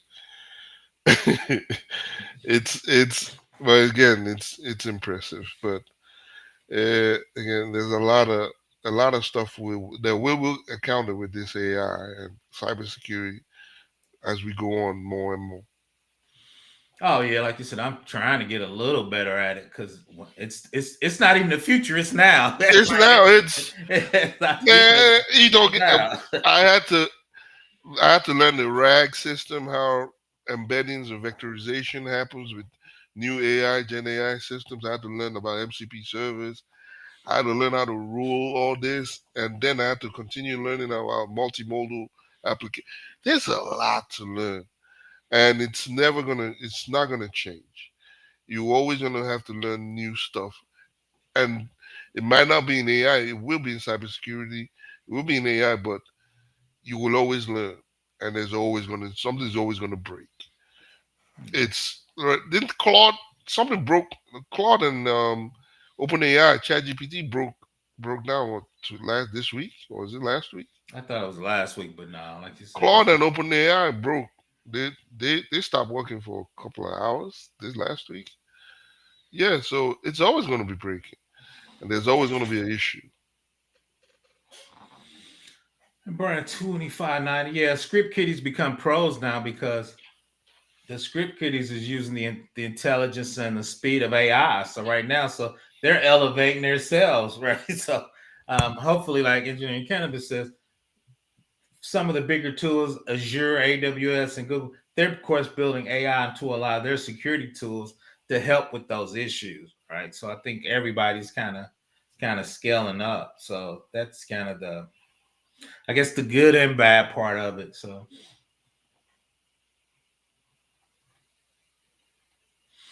let's see. I'm gonna drop the link if anybody else wants to come up. Hopefully everybody's having a good Friday. Shout out to the president of Study GRC joining us. Shout out to the Equalizer. Shout out to Brian 2590 NC worker. Shout out to my man from Brazil, Fabio. Shout out from Larry, aka Big Worm in the house. Shout out to Space Tacos. Xavier in the house. Engineering Cannabis came up, so I think Gabe got a call. He had to do some real work. Shout out to Steph. Once again, I think we're going to definitely do more AI, machine learning. Those type of an attacks are going to become normal. So, right. Yeah. So as GRC security people, we need to have those in our threat models, in our tabletop exercises. So we definitely have a baseline understanding of what it should look like. And what I did at the bottom is just start the first step, start out with some rate limiting things built in the cloud to help you recognize that speed of what AI trying to do. Then hopefully you can block those type parts. And the funny part is all these stuff, these are just for big companies. Your regular mom and pop companies can't afford any of this. No, that's why they're trying to go to the cloud. But go ahead to try to get they can't afford making their database being secured. They can't afford determining what is important in terms of their database, in terms of so it's the regular mom and pop, the regular accounting firm, the regular this. These are the vulnerabilities they will affect.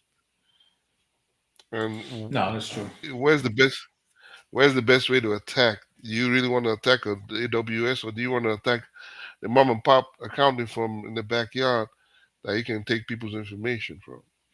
No, that's true. That's not probably secure. No, that's true. I think that's why everybody's trying to at least get in the cloud a little bit, kind of help them with that. So But awesome. again, 7952. Will companies' legal responsibility shrink or grow with this new trend? It's going to grow. I mean, if you it's look gonna at, grow. we were looking at your AI machine learning SLAs inside of contracts. If you look at contracts when you buy software, they're trying to get worldwide access to your data without telling you. People are trying to And that, slide that into your agreement. yeah, that's a new thing. Everybody wants access to your Yeah, data now. Everybody wants access to that yeah. information And I and know how to. And I shout out to Yeah. Chris. We were doing some and study GRC. Shout out to Steph. We were reviewing a vendor. They were trying to get worldwide rights to to your data so they could train on your data. So now it's going to be getting crazy. The cool thing about that is a lot of times with legal, they come up with frameworks. So they say, Mhm. hey, for this, you sign this. This is inside your framework. But no, it's going to be just doing third party access reviews. It's crazy from an AI responsibility and what that people are trying to train with your data. So yeah, mom and pops, hospitals, even some hospitals are vulnerable right now. Oh yeah, So it's with the HIPAA rule. I'm like, is is HIPAA now? Is HIPAA gonna have to now meet up with AI and ML? oh yeah. How is HIPAA gonna have to now go up with They try, AI and ML? yeah, they trying to do better. They kind of upgraded with high trust, but like you said, they got a lot of stuff to catch up with. Yeah, Xavier, it's the Chinese are the people that just first got caught. Every we're gonna be doing it. Let's be real super clear. We're gonna be attacking our adversaries with AI. So let's be crystal clear. A lot of times we're not the good guys all the time. I know we want to think we're attacking people like they attack us. So nah, we're out there attacking people. So Liza asked the question: if you were transitioning into the industry today, what will you focus on? That question is it's a ever evolving question. I'm not gonna lie to you. Certification classes, I'll say all of the above because where you see that at? Are you reading that on my screen? Oh, I see, yeah, I see it. I see it. Go ahead. all, all of the above. I don't know where I don't know where you're gonna focus. I say everything because I'm focusing on everything. Certification classes. Um, I do everything. Again, MCP servers, all that. I learned it from classes. Rags. I picked up from class I was just taking certifications and all that. So I say all of the above because I will still read research papers on different aspects of AI and what's coming and what's to come. I started reading on quantum technology and quantum machine learning. So it's everything. Everything as long as it's information and it's good, grab onto it. So in this industry, everything goes. Focus on classes, certification. Focus on what will give you that biggest bang of the buck. Yeah, and two, what fits your learning style. Yeah, So, like he said, I'm a class guy, cert. Udemy. I like certifications because that kind of validates what I learned. But you could be over cert. You can get a cert and really not yeah. understand what you're doing right. So you got to so So that's the question. That's the good thing is I always make sure I have a cert and make sure I understand fully how that implements it, how that cert actually or that program that I just learned, how valid is it, and understand how it helps in my understanding. So when I started learning again rags, I'm gonna continue hitting rags. When I started learning rags, I was like, "What is rags? I don't care." But I promise you, when I started learning it and understood it and I started implementing, I saw the benefits of it, and especially MCP servers. I didn't care about MCP servers. I was like, I don't care.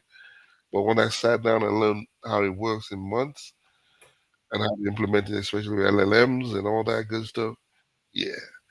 So I'll say learn everything, and especially when it comes to interviews, they really don't care much about the certs. They care about what solutions you can bring and give them all the certs they want. But during the interviews, they ask you questions like, how does this work? How does this break down?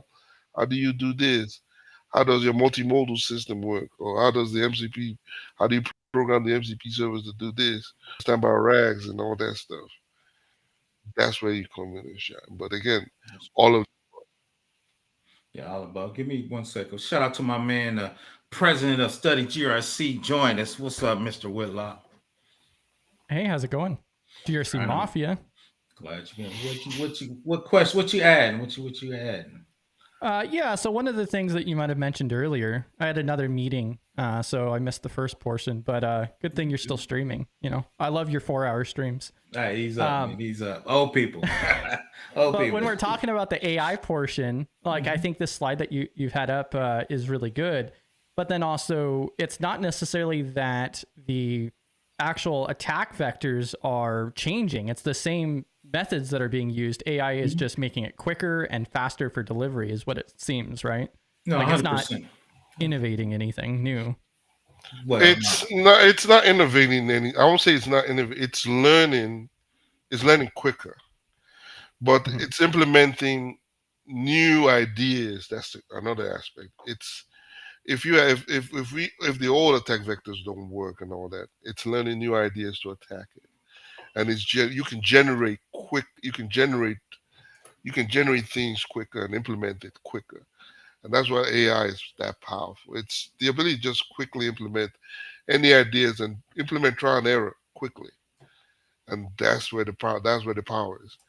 It's time to implement one of the biggest areas that I've seen it being used lately is going to be those phishing emails, because it's making it so much more realistic, especially to copy legitimate business emails and convert it into phishing emails for these with something new. So for instance, again with the RAG, if you understand how embeddings work and vectorization works, that's a new technology, and that's being implemented in existing technology where that's a whole database. So now you have to learn how to understand how to attack a vector embedding, how to manipulate a vector embedding to basically do what you need to do. So a vector embedding is basically giving it new data to a Gen AI system to learn from that. So understanding how to attack that vector itself. So you creating, so again, the RAG system is a vector database attached to LLM process. So now you have that vector database with embeddings in there, a vectorization. Now, if someone who wants to attack the system now goes into there and says, okay, I'm going to change how that vector embedding works. Or I'm going to manipulate how that data is basically being collected and collect something else and put some data that might destroy the LLM system in there. And maybe now it's updating. It gives you more hallucinations to your LLM process. So attack the embeddings. So now OpenAI is now giving ChatGPT is giving more hallucinations to all your answers. That's a problem. So the AI is just inventing ways to attack new technologies and new systems. So that's it. Go ahead, Chris. You want to add something to that? Yeah, no, I agree. I mean, that's one of the biggest things that I've noticed is that it's just making the process the same, just faster delivery, faster execution, even for these automated, DDoS or otherwise. And then it's also making it more accessible too, not only for deep fakes and voice, but for the emails, like they can make more realistic emails now, or they can make malware, even if they're not really that familiar with it. And they could do this kind of stuff because of the leverage of AI. And that's like one of the scariest things that I saw recently was like Sora becoming available on the App Store. Like that's just going to flood so much more AI slop, but then also it makes it more accessible for a lot of people. So I think accessibility gives the rise of the ability to give access also gives the ability to adapt AI into the mass. So that's why you're seeing all these tools coming out, to make sure everybody can adapt AI agents, all that to these systems and adapt. If everybody can adapt to it, that's more money. adoption of all these tools basically means more money. So when all these tools are accessible, it means adoption of all of them becomes easy. And that's what it is. They flood the market with all these AI tools, all these AI systems, so that now everybody can adopt these and then apply it. So it makes it easy. Well, and like, None of them got security. Go Yeah. ahead, Chris. well, and Hey, so I like, heard no security. Go ahead. yeah, what I was going to mention is like, yeah, it goes from both sides. So it's just like we have services available now for like a SOC level 1 that's AI that just analyzes all the logs. It could even take automated actions to block IP addresses and so forth. And so, you know, like the AI is on both sides of the fence. Yeah. Do you think that's really the best option moving forward, is to just start adopting these AI tools? Are we going to have to, you know, further advance the systems in that way to combat that attack? Yeah, that's the thing. It's again like we just been cat and mouse. It's going to be a cat and mouse chase. It's going to be always going to be that, because again, technology moves. Because right now we're talking about AI. I promise you, next 2 years, you're talking about quantum implementation of algorithms into this.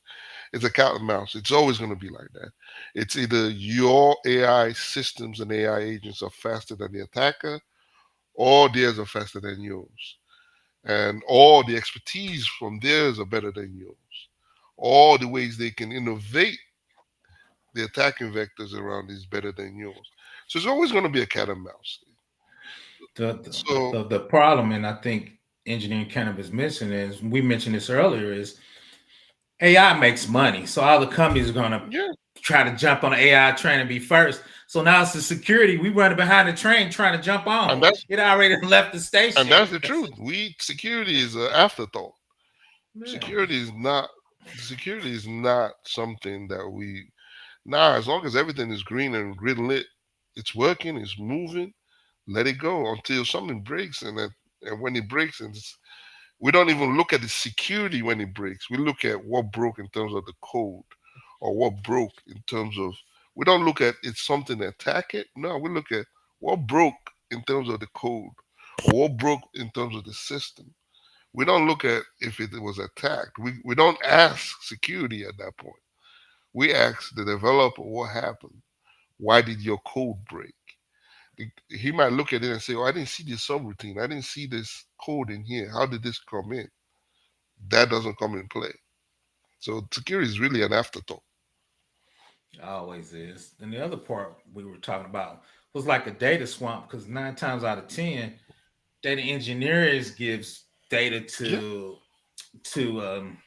engineering cannabis to do the AI stuff, but we just dump databases. We don't have any data governance. No. So it should be the data owner says, okay, engineering cannabis, this is your role, this is your team. You can see everything but SSN and salary, blah, blah. We don't do anything. Have at it, engineering. Yeah. Go in the database and see what you need to see. So we need to be doing data governance, but only mature companies at a high levels doing. No, they give you see someone bank account statement like, oh snap, Oh, am yeah. I supposed to be seeing this?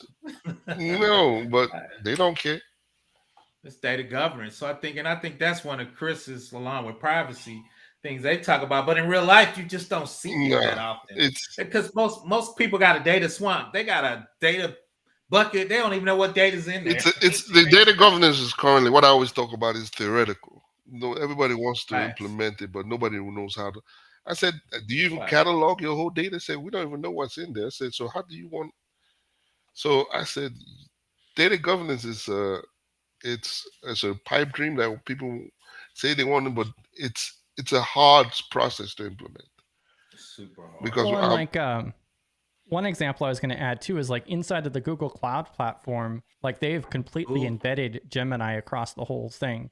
And so like you can literally, the AI will actually pop up and be like, hey, I noticed that, you know, your API keys aren't stored properly, or, you know, all kinds of like security and different configuration recommendations. And then it actually makes it a pretty easy process to go through and, oh yeah, complete this for me.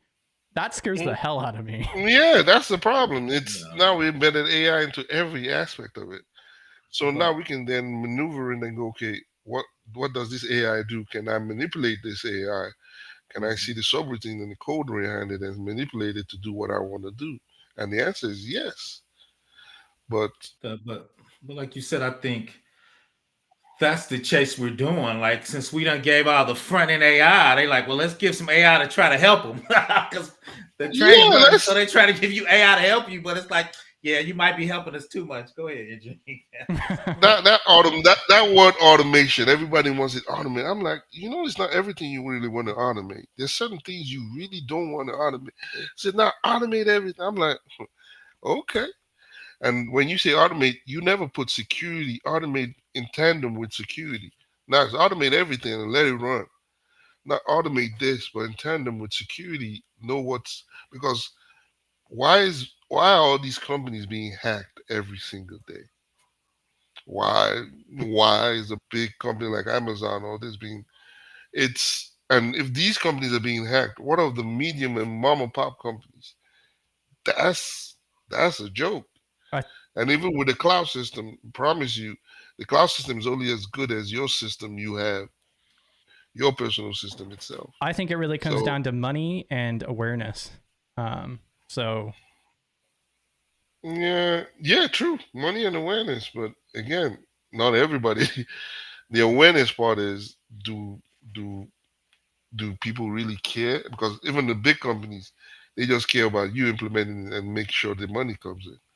Security is not, again, is always an afterthought. It's not, it's always until it breaks, and then they say, okay, we're gonna pay for the fine. Is it more expensive to lose profit, or is it more cheaper to just pay a fine and say, okay, oh my bad, here's a fine. Shout So out to that's it. Google paying those European EU fines. Yeah. So if I'm gonna make trillions of dollars and I pay a fine of 2 million or 3, 5, 10 million, is it something I need to invest in security, or do I just need to invest in a good legal team that can give me a smaller fine?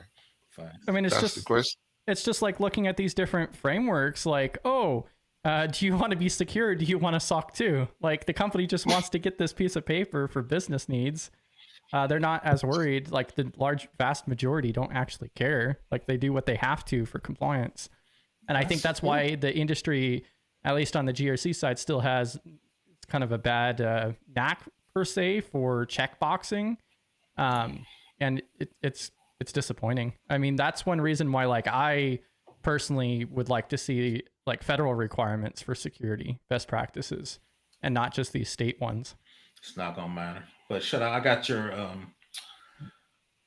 chat up there. Mr. Whitlock says Cybersecurity First Principle by Rick Howard is a great related read. I just don't see that in real life very often. I mean, that sounds cool. They just because we say this all the time. Functions make money. Yeah. Once we start making money and making a lot of money, then we'll figure out how to secure it later. But we got to make money for our VCs, our investors. We're trying to get more capital. They want to see features. Nobody cares about security. Nobody cares about security. If I write a code and write all this stuff and it's working, and I said, look, there's a restriction. This can't be made until this security. Scrap the security, run it. And when you run it, as long as it's making money, then we'll just deal with legal. That's it. That's security. Security nowadays is we'll deal with legal. I'll tell you, it's even worse than that. When I work for big companies, legals like me, they like, we advise the business owner. The business owner, like, it's gonna make X amount of money, legal. Tell me, can we get sued? How much it's gonna cost me? Oh, we got that. Let's go. That's security nowadays. Is let's deal with legal. So yes. That's what I said. Again, it should be most practitioners, especially with AI and Gen AI, we do not think of security. I never think of security. Ooh. I just think of let it run green. Boo. But I think security and GRC and I try to be good about that, even though our ladies, we need to interject ourselves in the team stand up. So we can hear stuff and go, I think we need our security here. If you're not embedded with the infrastructure team, the AI team, if you're not going to those meetings, you're never going to know what's happening. When you're going to find out what's happening when it's negative and too late. When it breaks. Yeah. That's when that's what we call security. Oh shit, we got a problem. Called Yeah, I Professor mentioned- Black Ops. Go ahead, Chris. I'm like Chris chime in on that. Yeah. Chime in on that. Yeah, I Chris. mentioned the Cybersecurity First Principles by Rick Howard. It's one of my favorite books. Brian had mentioned security has been an afterthought for decades, and that's what that book's really all about: is the history of security and the fact that it's never actually been a first priority for these organizations, and it still isn't. And security as a function has, I mean, quite frankly, failed. And that's really what the book is about: is, you know, what is the first principles? The best thing we have at this point in time is the CIA triad, but even that doesn't actually meet as a first principle for the industry. And just What's your definition of failed? I'm interrupting. What's your definition of failed? I think that's a strong word, so I'm asking for clarification. we have the same similar issues we do nowadays, but worse as we did back in the day. Like every single year, everything is more and more and more. It's the same problems that we had 20 years ago. Oh, what's top 20 ain't changed. Go ahead. Yeah, and like one of the things that he mentions in the book too is the fact that it's extremely difficult from a defensive posture. Like you're just defending, like you don't know when or what or how. You're just trying to do the best you can to defend when something does actually go wrong.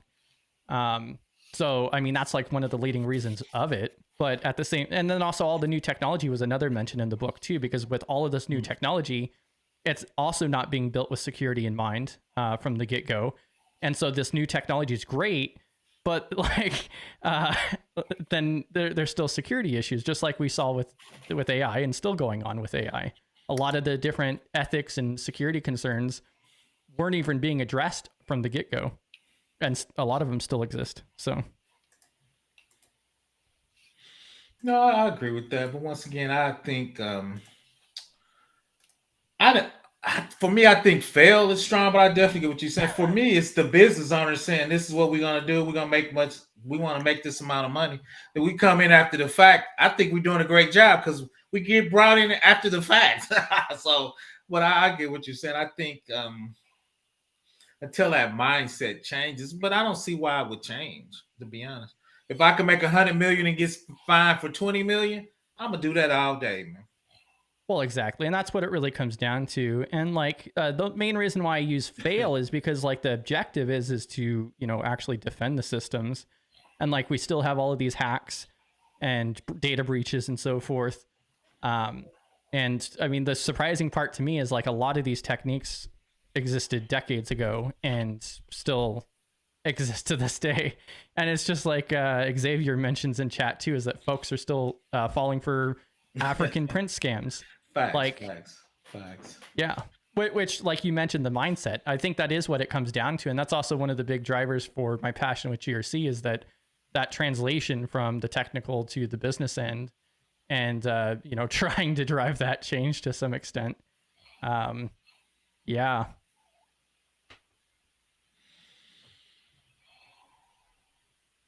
So I think some people were commenting on different ways to learn. Equalizer. I love to lab. Shout out to my man, lab every day, Dewan Lightfoot. So even at my age, I try to lab every day. Trying to catch up with the engineering cannabis, start generating a couple of MCP servers from a security standpoint to kind of get my feet a little wet into that.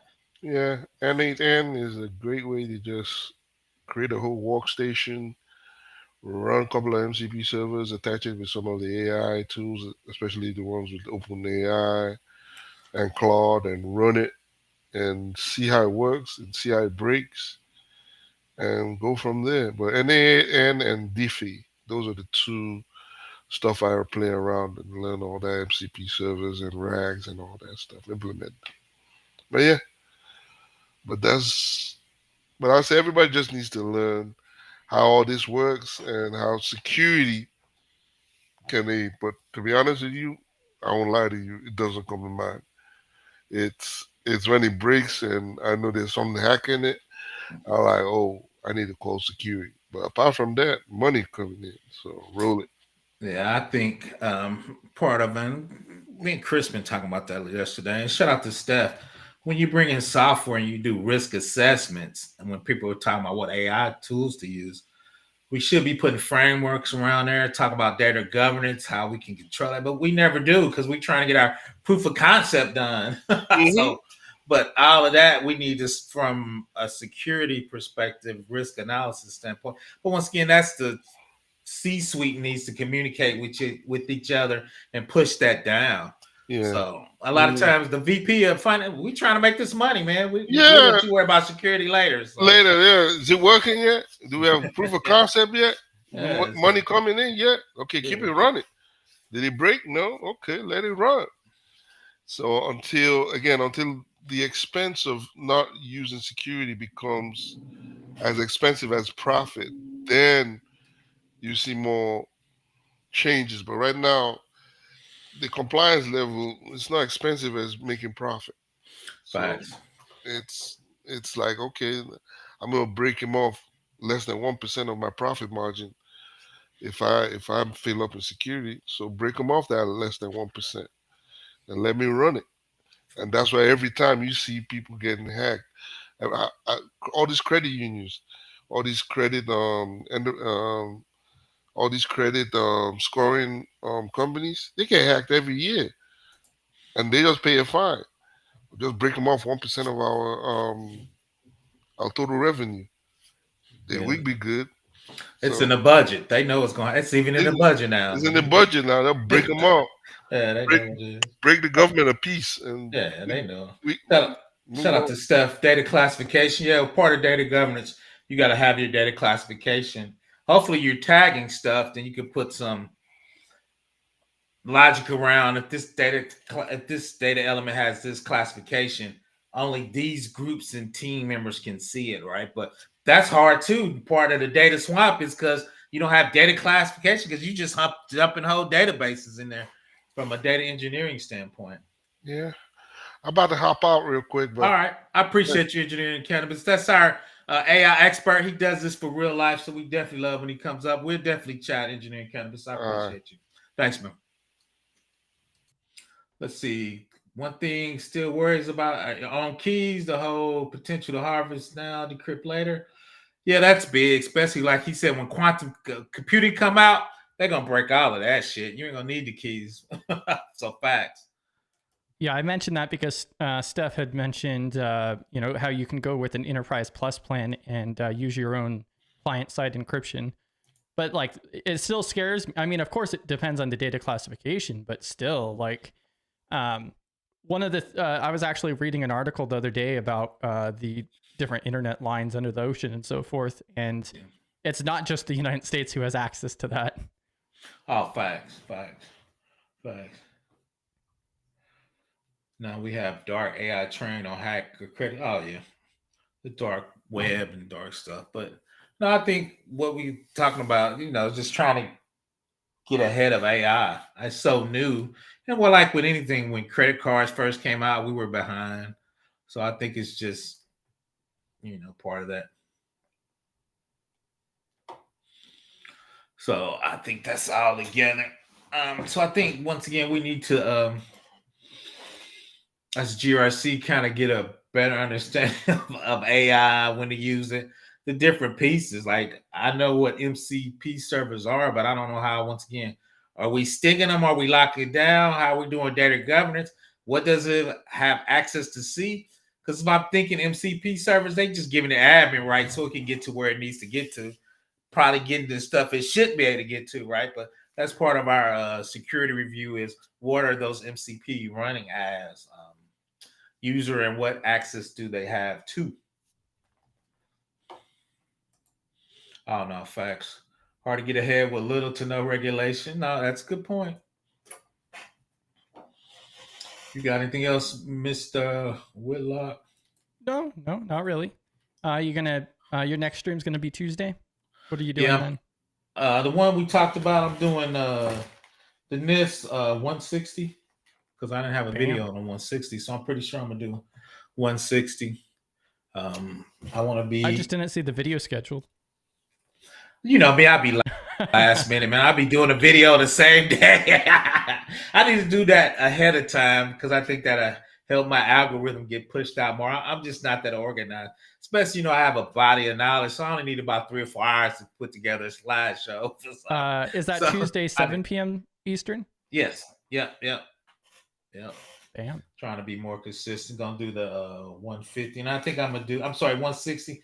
Then inside the Anthropic, when I was digging into it, they were listing 151. This 151 for a lot of stuff, which is. So I'll probably do that next. I might be like you, might schedule some out. So yeah, so they were talking about 151 on there. I mean, you can go. I mean, NIST has the whole list of publications. You could just start going through and scheduling those out every week.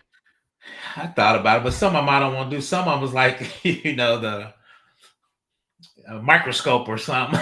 You know, they got they go deep. So I'm just trying to do the ones I think are most relevant. And two is, even though mines are old, not as old as this, I probably got 30 or 40 of them done already. I probably need to upgrade them though. But yeah, so Damn. Yeah, I got a lot of NIST documents. Yeah, that's for sure. Definitely growing your playlist. But yeah, thanks for having me and thanks for the stream. And yeah, looking forward to the one on Tuesday. That 160 is the one that's currently in draft that associates to the 171 or 172 with CMMC and all. The enhanced security controls for CMMC. Yeah, I think I'm gonna start doing a little more CMMC since that's kind of becoming super popular. Like a year ago. It's still hot, but yeah, you got to get your updated videos out, PBO. Yeah, but too, a lot of times, personally, I mean, if you can do 53, you can do CMMC. So from that standpoint, it's like 100%. I could do that. I need to ping you later on today or tomorrow if you're free. Yeah, sounds like a plan. Long story short, you did that AI so I can update my videos for the class. I'm confused. Oh gosh.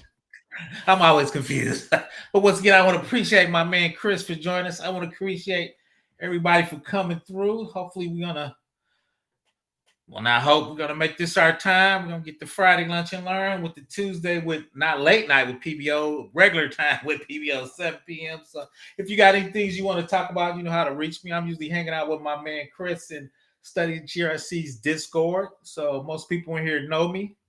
I've been out there or, you know, see me out on these cybersecurity streets. I've just been kind of tired lately. Once again, I appreciate everybody for joining me. Happy Friday. I hope everybody have a great weekend.